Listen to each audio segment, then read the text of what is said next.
y'all, it is Crafty Hope here with my ICAD number 57.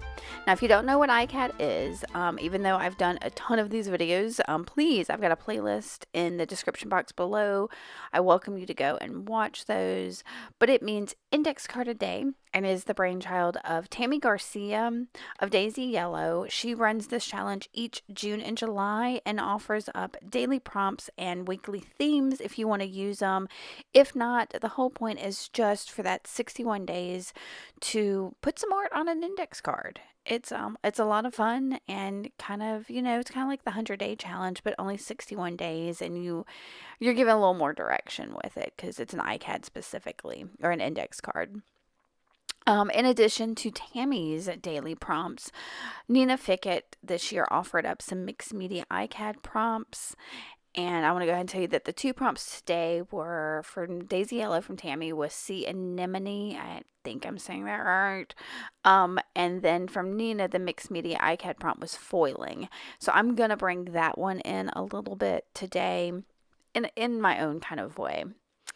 But to begin, I am starting off by covering this index card with lots of scraps of paper, basically just some collage on here using my Uhu glue stick. And yeah, this is kind of a standard for me to cover a whole page with this. Now I've got Amsterdam acrylic ink there, and I believe that's like, Naples yellow. Oh my gosh, I had it a second ago. It's a funky little name because it's Naples yellow red light. But basically it's a peachy pink color that it doesn't really do a whole lot for this page because I'm going to blot it off here a second on that underpaper, and that takes a lot of it off. But it's fun to just kind of throw some stuff at a page and see what happens, or a card.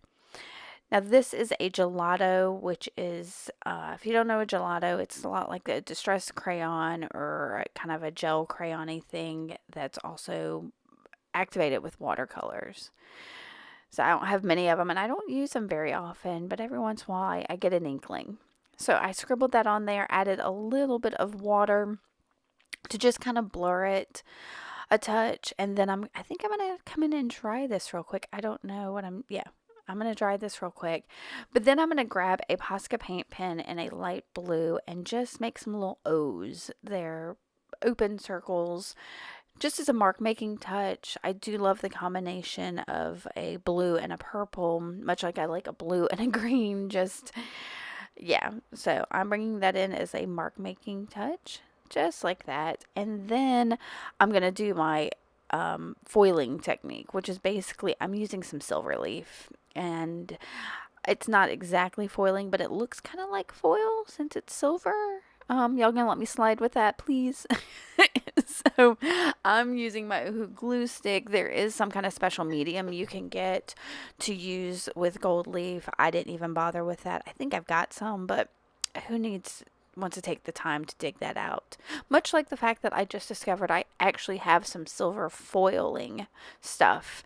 But I discovered that yesterday, and I did this at the end of July. So yeah. So I got that silver leaf stuck down. I'm using a clean paintbrush to just kind of brush off the excess of that silver leaf.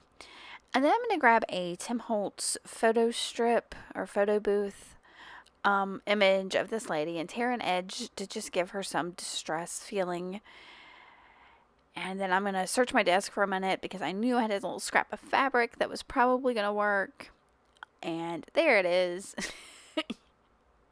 And I'm going to just use that to back my image of my lady. But I'm going to stick both the fabric and that image down with a palette knife and some matte gel medium. And get those down nice. And I'm using the matte gel medium, if you don't know, because it's a little bit more stable for heavier objects. So like I could have used my Uhu probably with both of those, but I felt more secure in it staying if I used the matte gel. Now to integrate my lady into the page a little bit more, I'm going to add just a little bit more of that silver foil or silver leaf onto her. using the same method, putting a little bit of that Oohoo glue stick down and then brushing off the excess with my clean paintbrush. Done. Just like that. Now I'm going to ink the edges up to frame up this card with some Distress ink and tea dye. Just every once in a while I like to frame it up with something like that. It's especially with these little cards. I've got a tin here full of, not full, but that's got some book page text that I liked. And this one says, wondering what she would say. So I'm going to trim that up a little bit since my cut there seems to be wonky. I never can cut a straight line, y'all. I don't know what it is. And then I'm going to glue this phrase down real quick. Now this is basically done. I'm going to add a few more of those blue marks on there and then grab a pencil and do some scribbles around just to add a little movement on this card. And that will be it. If you have any questions about this, don't hesitate to let me know. Just ask below. I'm happy to answer them. Make sure you've subscribed. I'm trying to hit that 2,000 subscriber number, and then I'm going to have a giveaway. And y'all, thank you so much for watching. Keep on crafting on. Bye.